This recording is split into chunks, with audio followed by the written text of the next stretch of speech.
एक गांव में एक गरीब किसान रहता था। उसके साथ उसकी पत्नी भी रहती थी। किसान तो बहुत ईमानदार था, परंतु उसकी पत्नी बहुत ही लालची स्वभाव की औरत थी, जिसके कारण वो अपने पति को हमेशा ताने मारती रहती थी कि जाओ कुछ कमा के लाओ। वो किसान रोज रोज अपनी पत्नी के तानों से बहुत ही परेशान हो गया था। वह दिन भर अपने खेतों में मेहनत करता था, फिर भी उसकी पत्नी सोचती थी कि हम एक झटके में अमीर हो जाएं, मुझे सारी दुनिया की खुशी मिल जाए।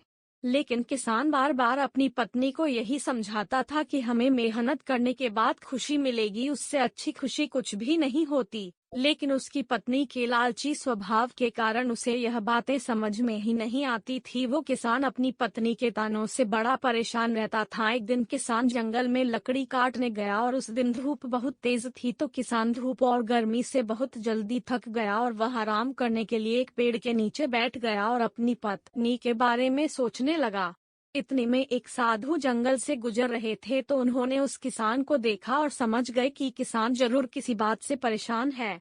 वो उसके पास गए और उन्होंने उस किसान से परेशानी का कारण पूछा। किसान ने उस साधु को प्रणाम किया और बोला कि मैं परेशान नहीं हूँ, थोड़ा थक गया हूँ, इसलिए चेहरे पर थोड़ी चिंता जैसी भावना दिख रही होगी। लेकिन साधु ने कहा, नहीं, तुम जरूर किसी वजह से परेशान हो, इसलिए हमें बताओ, शायद मैं तुम्हारी कोई मदद कर सकूं। तो पहले किसान ने मना किया कि ऐसी कोई बात नहीं है, लेकिन साधु के बार बार कहने पर किसान अपने घर और पत्नी की स्थिति के बारे में सब कुछ बताने लगा। तो साधु ने कहा, बस इतनी सी बात है, तुम गरीब हो इसलिए यह समस्या तुम्हारे साथ है, इसलिए मैं तुम्हें एक ऐसी थाली दे रहा हूँ जिसमें अगर रात को थाली से कुछ भी मांग कर थाली को ढककर सो जाओगे तो सुबह मांगी हुई चीज जरूर मिलेगी। लेकिन तुम्हें इस बात का ध्यान रखना होगा कि एक रात में एक ही चीज मांगना है, और यदि एक ही रात में एक से ज्यादा चीजें इस थाली से मांगोगे तो अगले दिन इस थाली के द्वारा दी गई सारी चीजें गायब हो जाएंगी और यह थाली भी गायब हो जाएगी।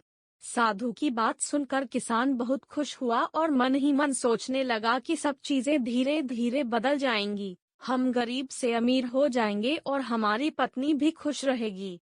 ऐसा सोचकर किसान से उस साधु महाराज को धन्यवाद किया और फिर हंसी खुशी अपने घर लौट आया और उस थाली के बारे में अपनी पत्नी को बताया। पहले उसकी पत्नी को विश्वास नहीं हुआ, लेकिन किसान के समझाने के वो मान गई। वह दोनों रात होने का इंतजार करने लगे। जब रात हुई तो किसान और उसकी पत्नी ने थाली से सोने के सिक्के मांगकर उसे ढक कर सो गए। जब अगले दिन सुबह उठे तो देखा कि उस थाली में सोने के सिक्के भरे हुए थे। अब किसान और उसकी पत्नी की खुशी का ठिकाना न रहा, क्योंकि साधु महाराज की बात सच हो गई थी। अब तो किसान की पत्नी को इतने सारे सोने के सिक्के देखकर उसके मन में और ज्यादा लालच उत्पन्न हो गया। फिर एक रात उसने महल, फिर दासी, फिर नौकर चाकर सब कुछ एक एक करके मांग लिया, तो अगले दिन उसे मनचाही चीज मिल जाती थी। अब तो किसान की पत्नी गरीब से अमीर हो चुकी थी और उसकी खुशी का ठिकाना ही नहीं रहता था। लेकिन उसके मन का लालच दिन प्रतिदिन बढ़ता ही जा रहा था। लेकिन किसान उसे बहुत समझता कि इतना सुख संपत्ति हमारे लिए बहुत है, लेकिन वह कहाँ मानने वाली थी।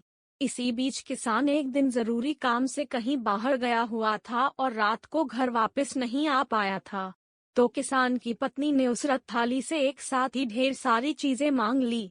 फिर क्या था, अगले दिन साधु महाराज के कथन के अनुसार वह थाली और थाली द्वारा दी गई शुरू से लेकर अब तक की सभी चीजें गायब हो चुकी थी। इसके बाद किसान की पत्नी फिर से अपने टूटे हुए झोपड़े में आ गई थी।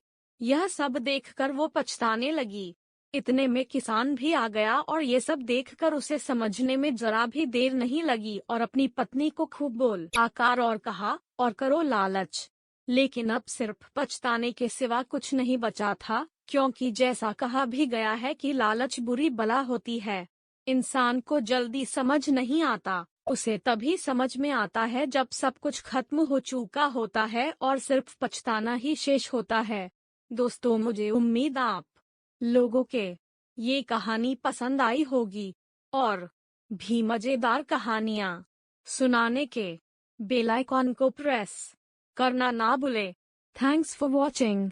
Like and subscribe and follow. Please support the channel stories world.